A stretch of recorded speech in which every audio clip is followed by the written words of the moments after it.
Hello. So, macam yang kamu boleh nampak di sini, di depan saya ni ada satu kotak besar, which is an air fryer oven. Jadi saya memang dari last year lagi saya macam berangan sudah mau beli benda ni. So I search for this kind of oven. There's not many options. This one attracted me the most lah. So I bought it. Hopefully it is good. This one is actually Innofood air fryer oven. I also just heard about the brand. It is said to be a Malaysian brand. The item is actually assembled in China, something like that. I'm not really sure about the real thing, but that's what I know lah. And I bought this from Shopee, Innofood official store, which is located in Along Start Kedah, no? So yeah, let's unbox this item. First of all, there's a plastic layer obviously, and you can easily nampak lah apa benda yang dihantar sebab it's not a discreet packaging obviously. So I'm just gonna cut this.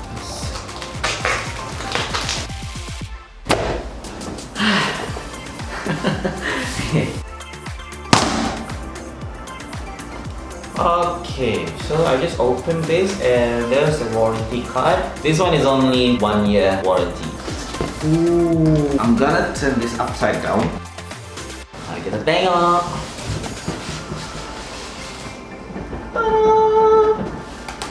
Obviously it's upside down.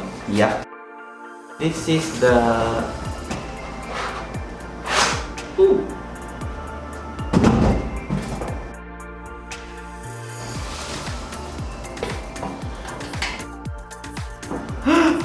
No!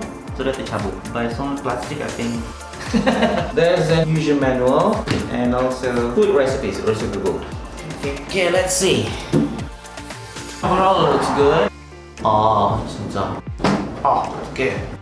Okay, 어디까지? 진짜. Benda-benda di dalam ni dia ikat dengan cable tie. So I'm just gonna try to cut the cable ties first. Yeah. Wow. Okay, more trays. Actually there's 3 things here. Tray, and then ini 2 benda untuk angkat lah, I suppose. And then, oh my gosh, how to cut this one? Oh. And this is the last part. Okay. So there you go. So mari kita tengok dia punya menu book and what are these items, I mean these parts. So obviously ini dia punya oven lah kan. This is the inside lamp. Oh, so dekat sini untuk lampu. This is the timer. Function knob. Okay, interesting. Okay, untuk functionnya there's broil, toast, bake, air fry, dry fruit. Yeah, ini oven comes with dry food function. So you can dry food using this oven as well. I'm not a fan of dried food, but who knows kan. This is the temperature. The maximum is 230 degrees Celsius. This is bake tray, bake rack, and tray handle. Rotisserie ada di dalam ni. How to open this? Aha, this is rotisserie untuk buat ayam golek kita. Oh, so this is actually not included in the manual book. Where's my phone? Frying cage. So this is frying cage. Sorry. So this is bake tray, and then this is Airfry Basket. So kalau saya mau buat function air fryer, I have to use this basket again for the airflow. Kan? Mari saya baca lah sini sajalah dia punya key specifications. Power up to 1700 watt. Temperature up to 230 degrees Celsius. 16 minutes timer, so maximum 1 jam lah.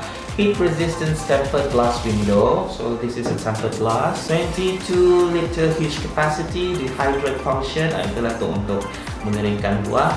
And then 6 heating elements, tadi itulah this one. And then 6 bladed pan, di dalam lah tu. And 6 functions, auto turn off. Bell notification, 360 rotating mechanism, so boleh buat ayam golek, kambing golek tidak boleh lah, tidak muat. It comes with frying cage, this one, mash tray, wire rack, and oven tray. Gitu. My verdict, the item looks good. You know what? Let's take this to my kitchen. Many secret patties later. Okay, so hari ni selepas entah berapa bulan baru saya mau try pakai saya punya oven ni. I'm gonna cook this thing, seketul chicken thighs yang saya sudah prep, and I'm gonna try to cook it using air fry mode sebab saya malas mau kasih pusing-pusing. Okay, honestly the only complaint I have about this oven is wire dia terlampau pendek. Because right now as you can see, saya letak saya punya oven ni di bawah sekali. This is the only space I've left. in my kitchen, and yeah, I have to make some adjustment with my socket up there, so that's my only complaint so far. So yeah, I'm gonna put this in. Actually kalau ikutkan dia punya manual, kalau guna air fry mode dia kena letak di atas sekali, tapi itulah macam terlampau kecil ruang dia, so I'm just gonna try to put it on the second shelf. Let's see.